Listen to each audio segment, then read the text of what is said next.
Okay, this is our day 7A, chapter 2, ethical and legal issues. Very important chapter because we're going to learn how nursing assistant program even came to be in existence and all the legal aspects of this job. You have to be very, very careful because of malpractice, abuse. They take it very seriously. You could lose your license. If you go on the Board of Nursing website, they list people that they have suspended their license or revoked their license because of abuse. If you go on YouTube and search elderly abuse, you'll be shocked what you see. Sometimes family members will plant a hidden camera in the room if they suspect that their loved one is being abused and they want to get the evidence.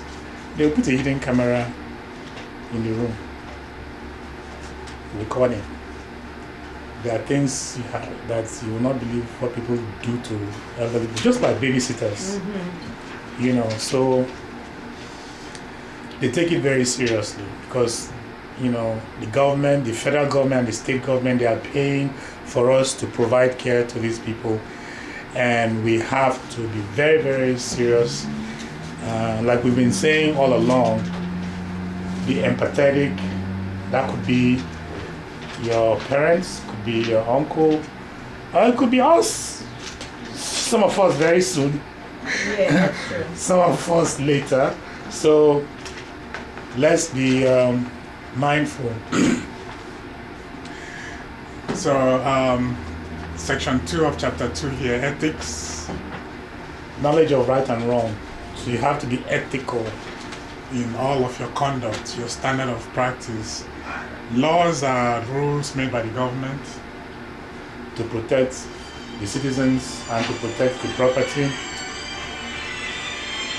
There's criminal law and then there is civil law. I mean, I guess that's a reminder for everybody to put their phone on silence, including me. Criminal law are laws that are public law. For example, speeding tickets or running a red light, that's public law. But civil law is like a private matter between two people. If I owe you money, it's not a criminal offense.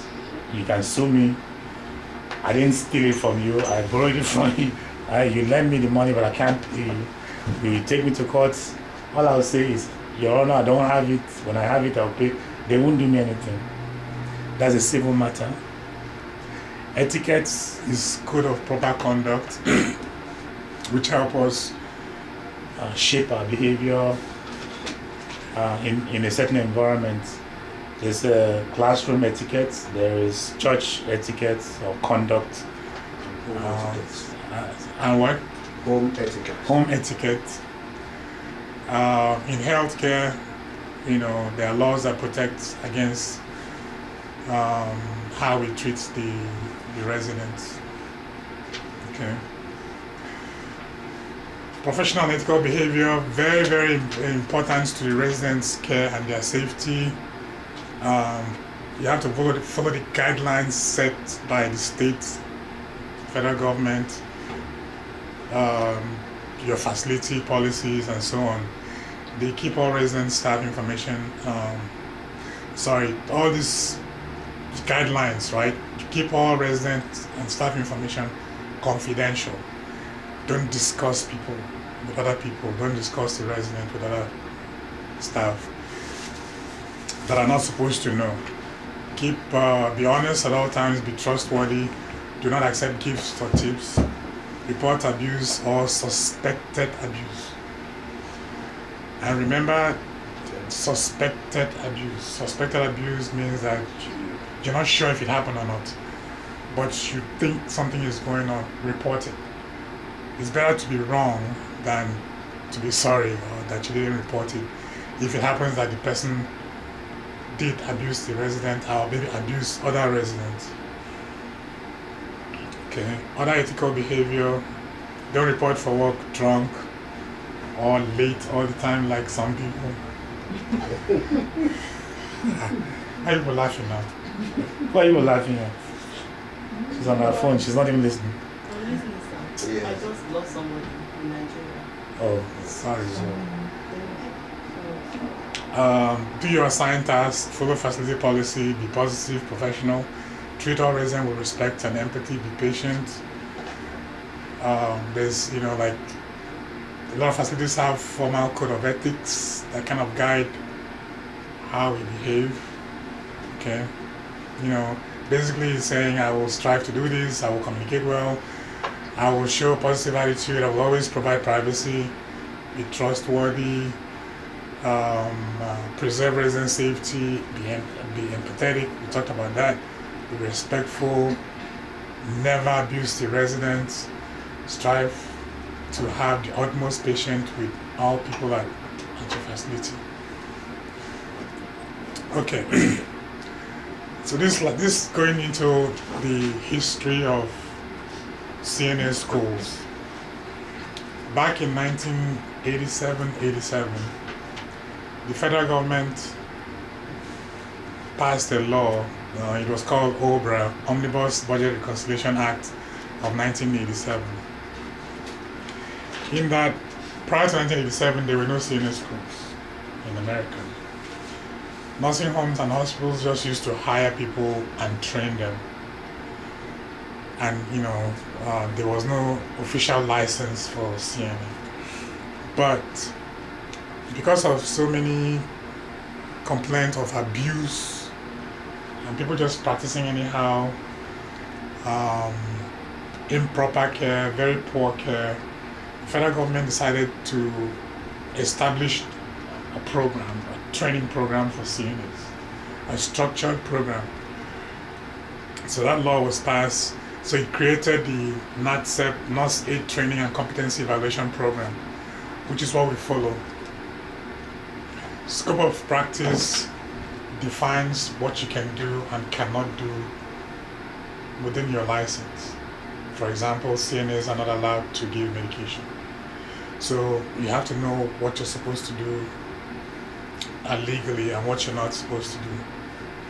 So we talk about that law passed in 1987 by Congress, and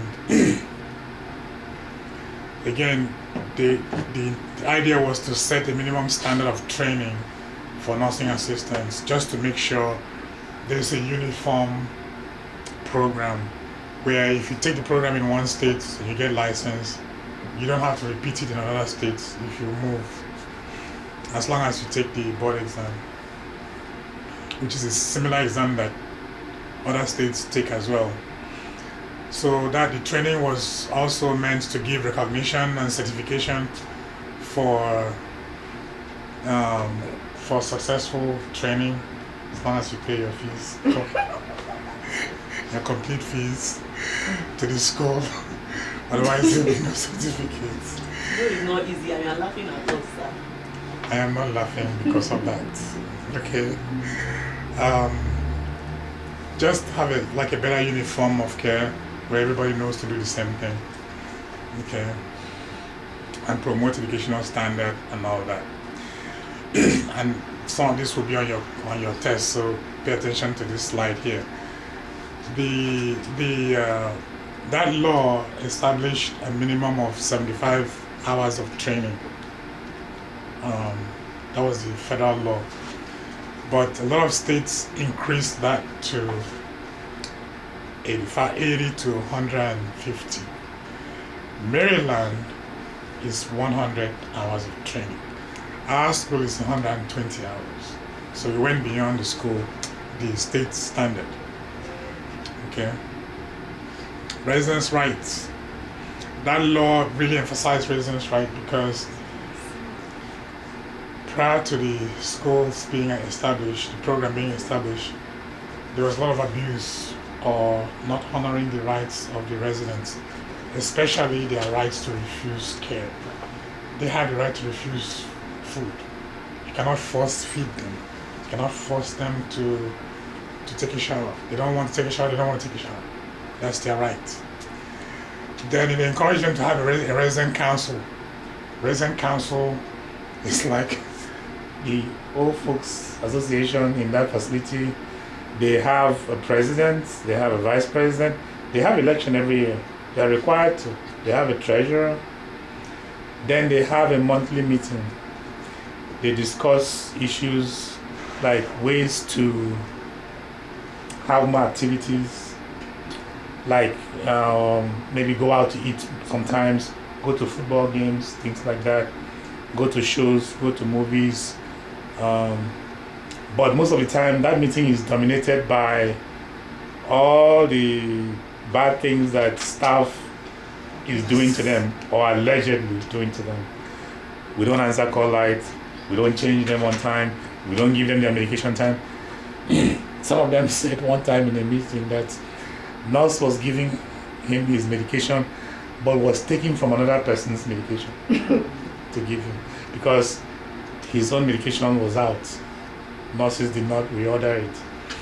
And he was right when we investigated, because some of us have to attend the meeting to hear their complaint.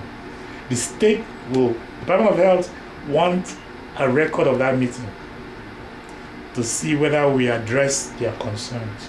All of this is meant to make sure that they are protected. Okay. Misappropriation is when you take something that belongs to one person and use it for another person.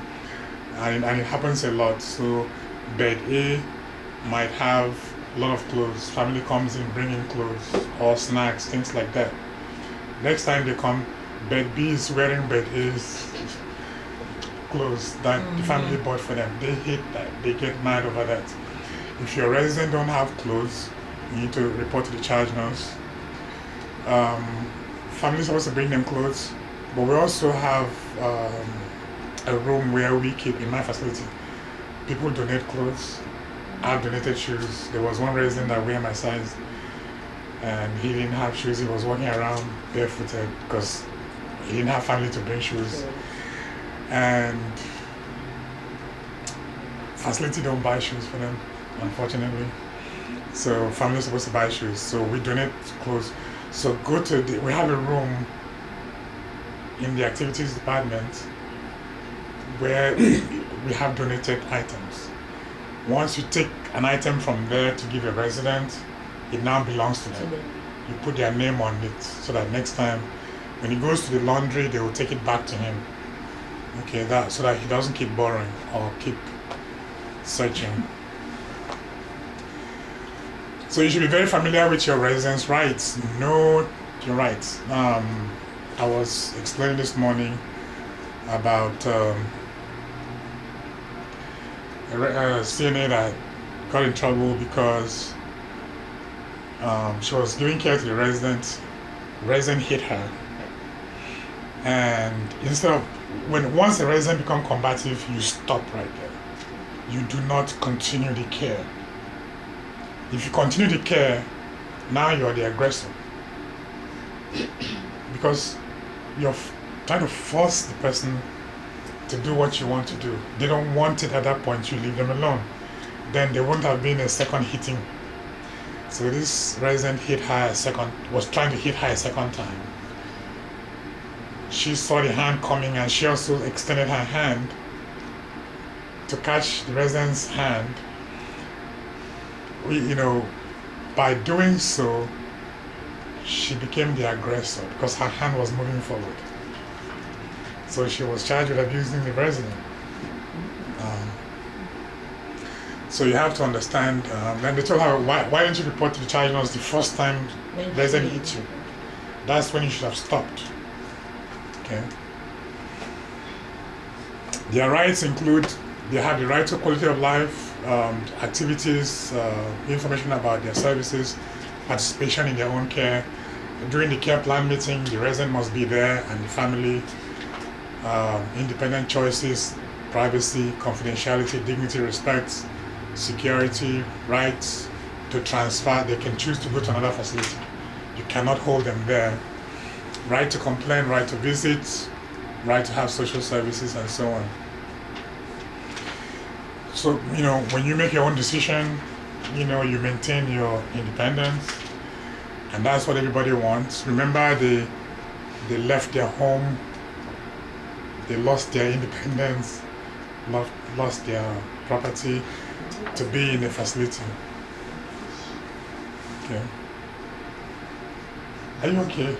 No, sir. What's wrong? I don't know. It's not There's this odor, fish odor. fish or something. Around that area? We don't know. Here, Everywhere. in the room. Like smoked fish? No, Yeah, like someone French, told me. like this. Is that titles or or This mackerel fish. mackerel fish? Yeah. Somebody's eating outside. Yeah, but can you just manage? I mean, is it that bad? It's choking, sir. He's choking. You want to sit on this side? It's everywhere. Is It's there? even here. It's everywhere. Just take your mind off it. I even thought it's something That's why I was like like this. It's more No. on this side. All right. Okay. I don't know what to do about that. No, we'll continue. Okay. manage. Just manage. Okay. But when you start being restless about it, then you know your face, your body expression, and all of that. And body language. Body language. All right. So we have to allow them to make their own decisions. Types of abuse and neglect. Sorry. The part that you say they have their rights to choose if they want to go to another facility or where they are the one who make that decision or the person who in charge of them. So what happened is that those that are able to make their decision make their own decision. Those that are not able to make their decision have to appoint a power of attorney, Yes. a responsible person. Could be a family member, could be their lawyer, could be a friend, somebody that have the court authority, the legal rights, and it has to be signed like a legal document where they appoint a person to be making decisions for them. That's the person that can now make a decision for them to move. But if they have not appointed someone and they are still able to make their own decision, they are the one to say, I don't want to be here anymore, I want to go to another facility. The social worker must proceed to look for a place to transfer the person. So there's no right for somebody to take out the resident without that permission. That would be kidnapping. You cannot take the resident out of the facility. No, why I asking this question today at work, Okay. this lady, our mom is in there, Yeah, but she's not comfortable with certain stuff. okay. So I saw she crying and I asked her what the problem. She said because she want to move her mom, put her into the next facility, but Okay. the aunt who is the power Attorney, do not want it. Then She say she's gonna come and take her mom out. that would be kidnapping. Really? And is Yes. her mother? Why didn't the mother make her the power of attorney? That's why I want to know. Okay, so that's she can't even take her out of the gate. She cannot leave the facility because to leave the facility, to leave the unit to begin with, you need to fill out a form. Even the legal guardian or responsible party, the power of attorney, when they want to take them out for a visit, they have to fill out a form to leave the unit. They need to give the form to security at the gate to leave the premises. They can't leave without that form. If the daughter is not the power of attorney, she is not going anywhere with the mother. She has no right over the mother. She cannot move her anywhere. She can't even take her shopping without the power of attorney, the aunt approving. If she said that the aunt approved for her to take her mother out to the shop, we need the aunts to confirm that. It's rough. That's how it is. But you have to ask the question, why is she not the power of attorney? I asked her Okay. today. Yeah. So you have to stay out of family business. Yes. There are some family members that only show up because their parents is now near the end of their life. They stand to inherit, maybe there's a life insurance money. They're now trying to play nice and so on. Or something in the will. And they can't wait for her to go anywhere. They're just pretending so they can get their money. Abuse. purposeful mistreatment that cause physical or mental, emotional, financial pain or injury to a person. Financial, if you take their money. So, physical abuse, which is self-explanatory, any treatment, intentional or unintentional, that causes harm physically. Psychological abuse, the emotional harm. Okay. Verbal abuse. Okay, using languages that embarrasses someone, or you make threats. That's verbal abuse. Sexual abuse, we know what that is. I don't need to explain it. Do I? Yeah. Yeah, right. I mean, any unwanted sexual. With the resident, they don't even if they consent to it, you cannot have any kind of sexual relationship with the resident, even if they say yes.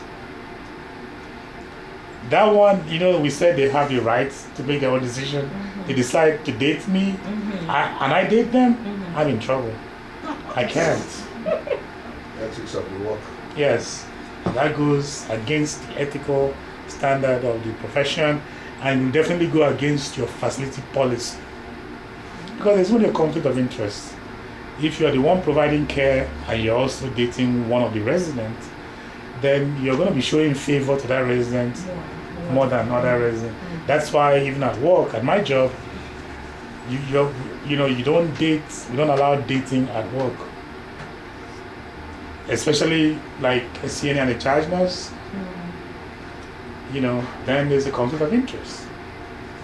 So But if you do your business outside, so if nobody's a going to come CNA outside and follow if a you. CNA likes a next, or say a male and a female, and they like each other, two CNA, Mhm. they don't allow it at work? No. So what? That's not how you If you're already dating before you came there, you need to let the facility know during the interview before you get hired. So here's what happens. Here's what happens with these two CNAs that are dating. Everybody knows they're dating, right? When one call out sick, the other one call out sick. And they normally will call. So now they work opposite weekend, right?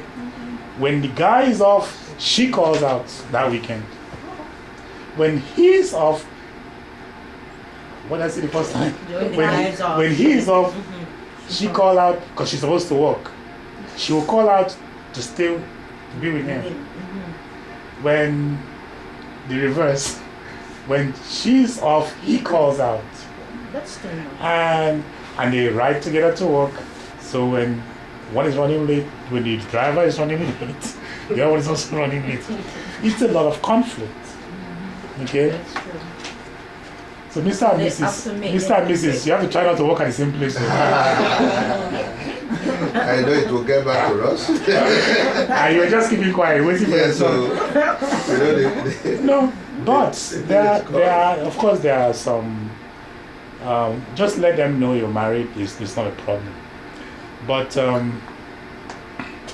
not all couples can coexist in the same place. We can't even do that because of our children. So one needs to be in the afternoon, the next one will be.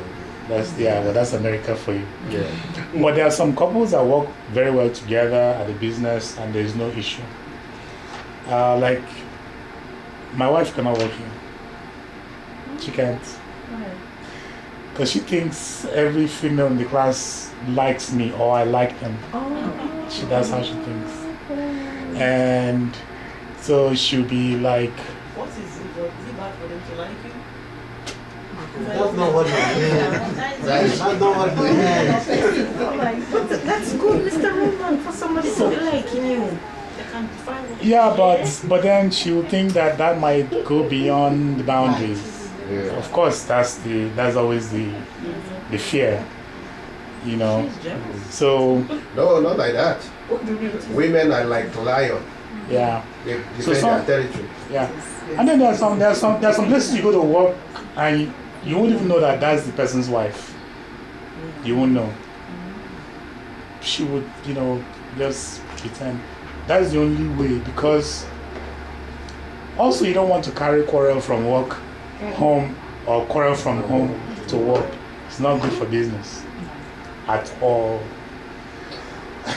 I used to tell her, I said, look, most people that are coming for the CNA training are women. I mean, are we not going to admit women? Then we should close down the business now.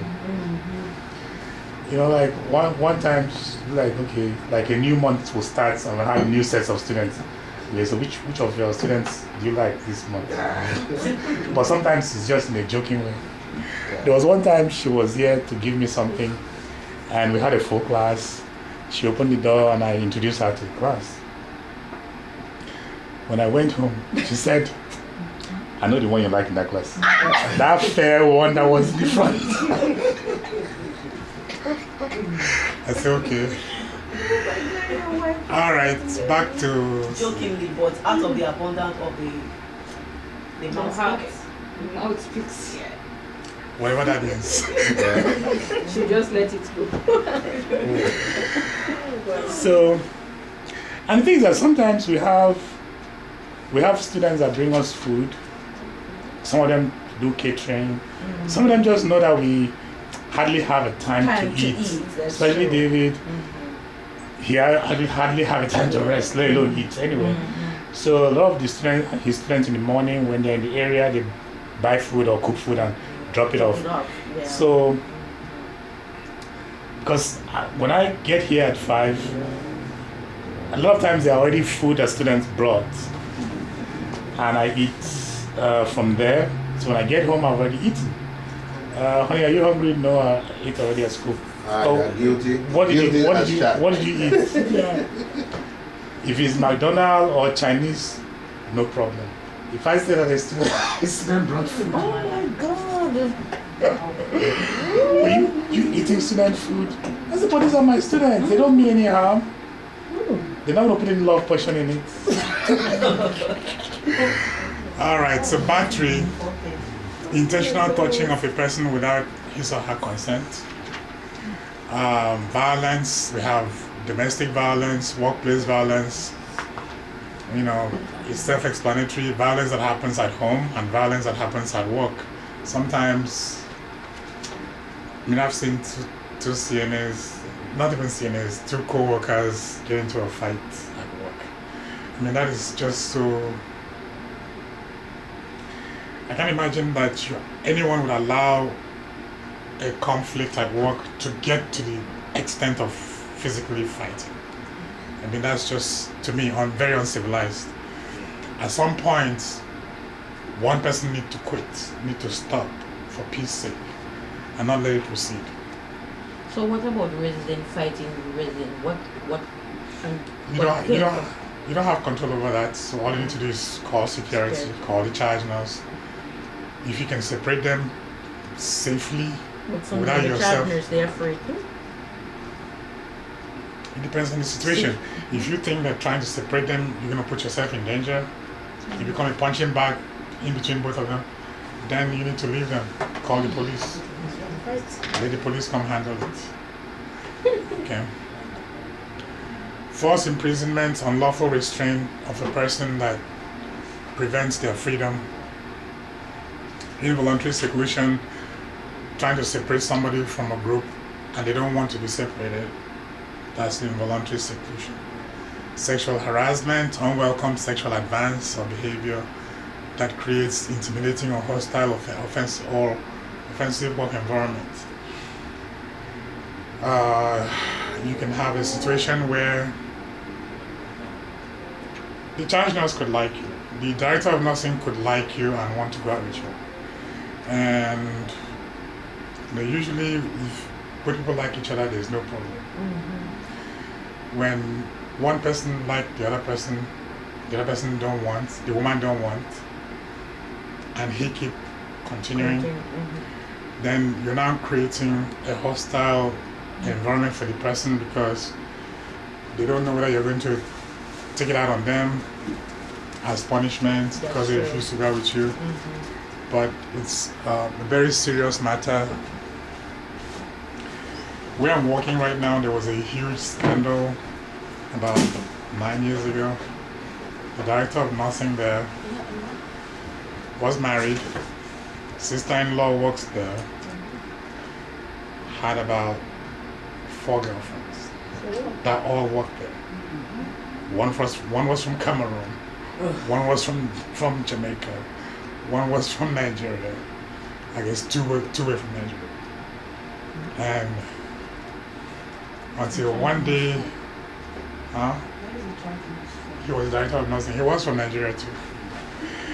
Until one day there was a big fight among the women. So he was terminated. Substance abuse, that's when somebody use illegal drugs. Be watchful, because sometimes family members or friends will bring drugs to the residents, disguise it in juice or something, because we don't search them when they're coming to visit. We're not supposed to.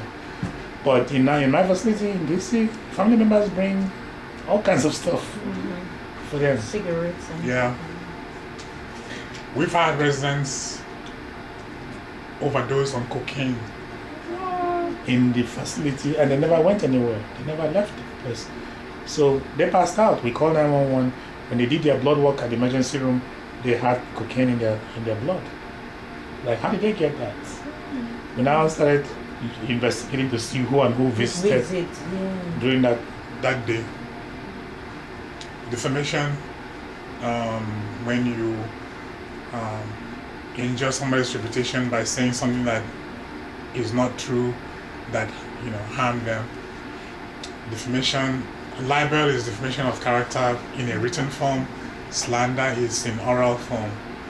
Active neglect and passive neglect. Neglect is when you intentionally or unintentionally not perform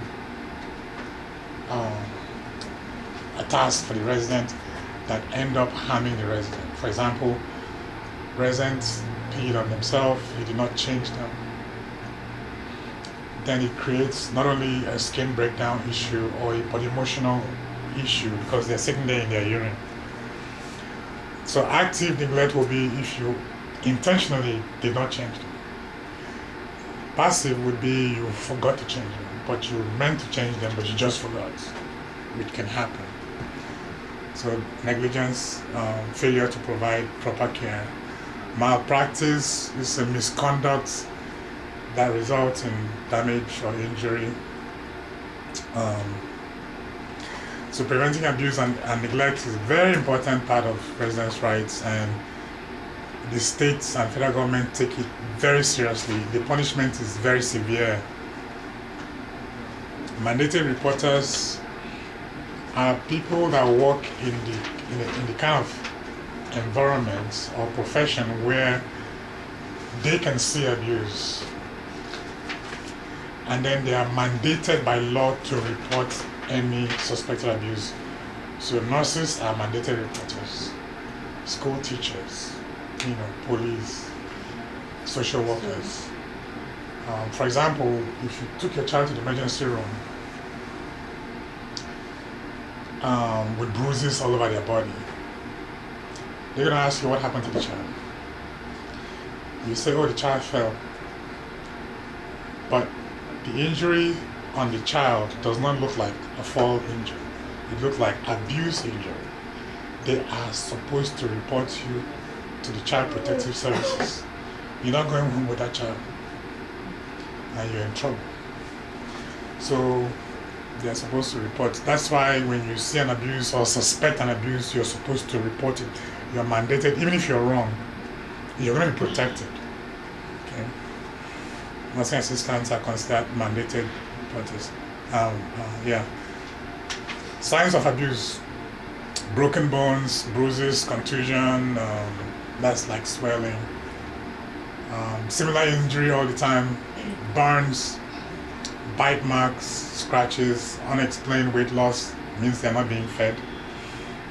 Dehydration, dry, cracked, torn, bleeding skin, missing hair, missing teeth, blood in the underwear, bruising, bleeding, depression, mood swings, fear of being left alone. Sometimes the family members come to visit, they don't want that family member.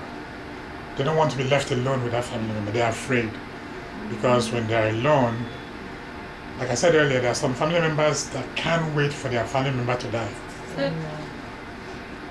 Okay.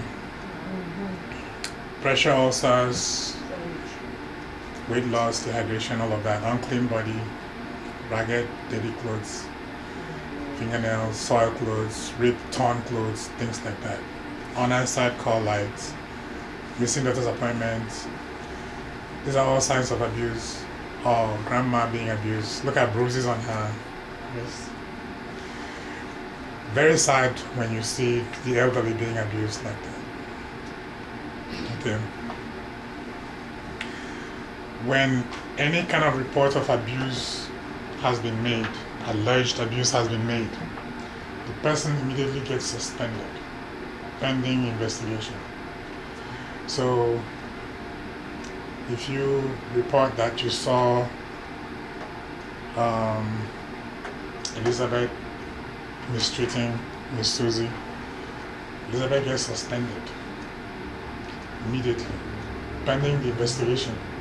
At the end of the investigation, if it is found that there was no credible evidence of abuse, she's brought back with pay. If it is the resident that reported her, she cannot go back and work with that resident again, because that creates a problem now. Because she might go back and say, you lied on me, I didn't do anything to you, why did you report me? You're not supposed to go talk to them like that, because then now you're making matters worse. So normally you'll be removed from that unit and you'll be placed in another unit, even though you did nothing wrong. Okay.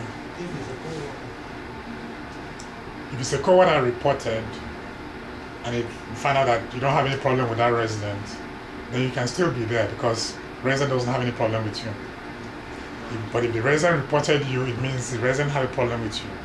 Otherwise, they won't report you falsely. So we don't want you to go back there again and then they still be thinking that you're doing something bad to them. Okay. So already talked about this. Once there's an abuse, there's going to be an investigation, notification, a hearing, decision will be made, then there's an appeal process. If you're found guilty and you feel that you were not guilty, you can appeal the decision. But like I said, if abuse is found to have occurred, the facility is supposed to send your name to the Board of Nursing so that they can suspend your license or revoke your license. But the Board of Nursing will also invite you for a hearing before they suspend your license, or they have to make their own determination too. Okay.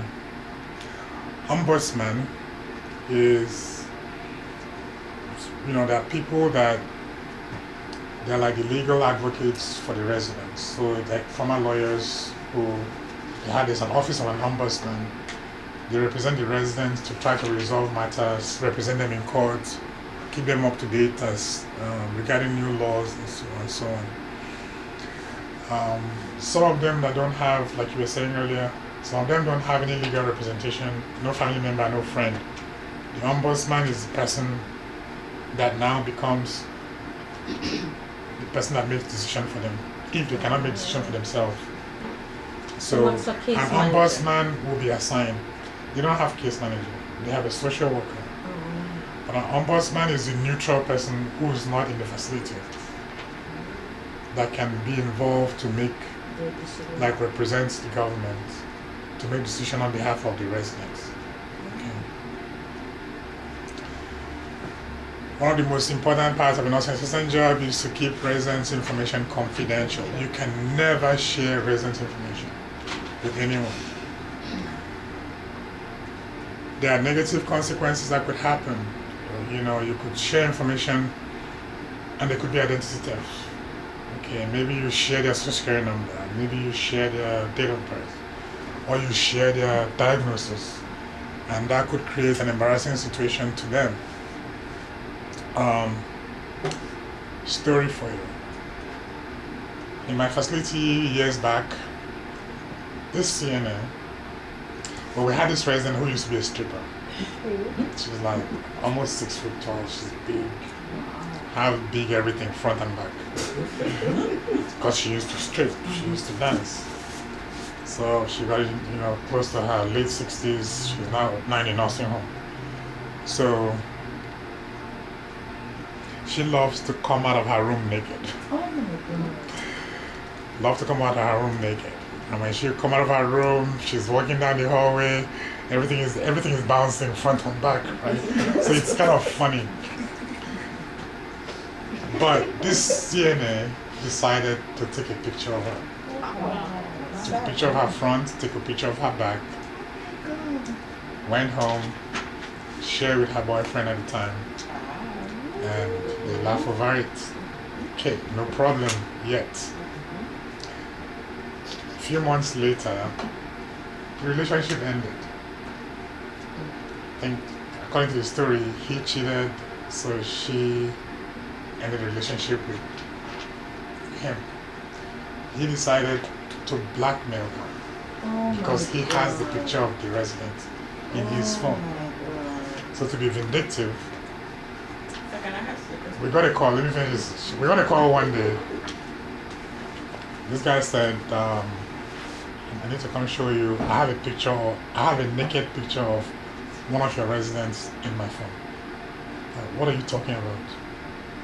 Okay, come, show us. Guy came with his phone, showed us the picture. We called the CNA down, and she didn't deny it because it was on the phone. Who sent it was on his phone. So, we are required to report it to the Department of Health, to Board of Nursing. So she was terminated. Her license was revoked. The family, they reported to the family. It's up to the family to press charges if they wanted to. And the family said she was showing her stuff to the world for years, so we don't care. It makes no difference, so they're not going to do anything. So the case was closed. But it was a big issue at my facility because the Department of Health came. They had to make the facility do training of everybody again regarding privacy, residents' rights, abuse, things like that. Thankfully, they both confirmed that they never put it on the internet or Instagram or anything like that. They didn't share it. They just keep it on the Right. So, but they were told if it's ever found that it's there, then it will be reported to the police. So, you had a question. I just wanted to find out who the guy involved is. What tribe is he? Yes, I know. They were both Americans. Eh? They were both Americans. This class is being recorded. HIPAA stands for Health Insurance Portability and Accountability Act. This is a law that the federal government passed to protect residents' personal information in the health facilities. So a portion of the law also called protected health information, especially as we were transitioning in the late 1990s. We were beginning to transition from all paper documents to computer. So there was a concern that how will we protect residents' private health information in the computer? So they came up with that invasion of privacy. We know what that means. So that HIPAA law was passed in 1996. The law set standards for protecting privacy of residents' health information, still in place. So then there was a high-tech law that was part of that HIPAA law, that health information technology for economic and clinical health. The law was trying to encourage facilities to become electronic, put everything computerized. And then this law was created to kind of provide the privacy and safety concerns by putting that information online. So, the ways that nursing assistants can maintain confidentiality: do not give out health information, we talked about that. No personal information to visitors. Do not share medical records with anyone. Do not discuss residents in public. Do not bring family or friends to the facility. I mean, I have taken my children to just to visit. But if you take your children to the facility, make sure you take permission from your supervisor before. But my children used to be curious. They didn't see like old folks before. And I used to tell them I had a 102-year-old resident at the time. So they were curious to see what a 100-year-old person looked. 102. So one weekend after church, one Sunday after church, I took all of them to just show them around. The residents were so happy to see my children because they've known me, they've seen me. Like, so since then, every day, hi, is your daughter, hi, is your son. Yeah. You know, like when they're coming back to visit. You know, it was like, wow, this one looked just like you. You know, this kind of stuff. They were happy. But it's not encouraged because you know, there's safety concern, infection concern, things like that. Just like we're going there now for clinical, they want to make sure nobody has anything like TB before, so that you don't take it there and then spread it. That's the reason. Double check fax numbers before you fax something out. Make sure it's the correct number, because you could mistype the number and send health information somewhere else. Instead of maybe we're trying to send it to the doctor's office or to the hospital, things like that. When you take out the residence charts to look at it for a reason, put it back where you took it from. Any personal notes that contain residence information, you need to discard it. Always log out of the computer. When you log in to use it, again, do not use private emails at work. Do not share information on social network, like I give you the example. This social network has put a lot of people in trouble. We had a guy, he was hired to be the director of environmental services. Okay, so that's where they do the laundry, they buy linen, so he was in charge of all those supplies. We have a Jewish facility, Jewish-owned facility. Our head office is in New Jersey. They do not use any outside vendor. Everything comes from New Jersey. Every little thing comes from New Jersey. Sometimes it's more expensive than getting it around here. So he came from another facility, he got hired, and he was trying to suggest to the management that all these supplies, where he came from, he knows where we can buy it cheaper. They told him no, not to worry about it, that the corporate office does not want any other vendor than the one that they prefer. Sometimes it's their family members that own the supply business. So he got pissed. He still knew, like, less than a month in the place. So he went on Facebook and said, and posted that just came back from the zoo today. This job is terrible. They don't even give them advice on how to cut costs, and they rejected it. How to cut it? Cost. Some other people that work there are on his Facebook, and they reported it to the facility. So they called him, oh, so you work in the zoo? So he was terminated. So be careful what you post about your job online. Do not take pictures, like I gave you the example. Give documents found with residence information to the nurse. Okay. There are serious penalties, very serious penalties, if there's any violation. This area here is talking about Patient Self-Determination Act. It was a law passed to encourage people to make some decisions in advance.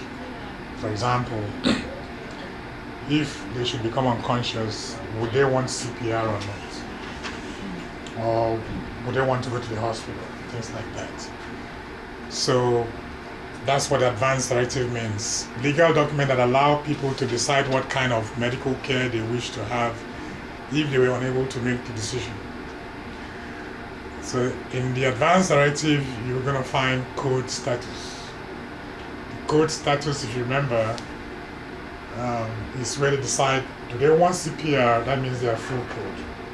Or they do not want CPR, which means what? DNR. They either full code or DNR, do not resuscitate. That's found in the advance, in the code status, in the advance directive portion of their file, of the medical record. You can get a question that says, where would you find the code, residence code status? Look for advance directive. Okay. Living will, document just like a will. Okay. Then you have durable power of attorney for health. Some people can choose to have like a general power of attorney on everything. So you can have one person make decision about everything. But some people can choose to split it. That okay, power of attorney for health to this family member. Then the other power of attorney can go to another person. I always use the example of my 3 children. If I had to do a power of attorney for health, it would be the youngest one. And that one is daddy's baby. She's the one that, if she sees my phone call, she picks it right away. She's the one that will text and say, Daddy, how are you today? How is work? How is this? The other 2, they will even ignore my calls. So. Is it the same person that likes to go to the kitchen? That likes to go to the kitchen? There's one that I said. That was one I liked. That's the one that I was using in the video that played the resident in the video. My youngest daughter, Janice. Now, if I had to do a power of attorney, let's say to share money, it will not be her. She will cheat the other ones. It will be the oldest one. That one don't mind, please.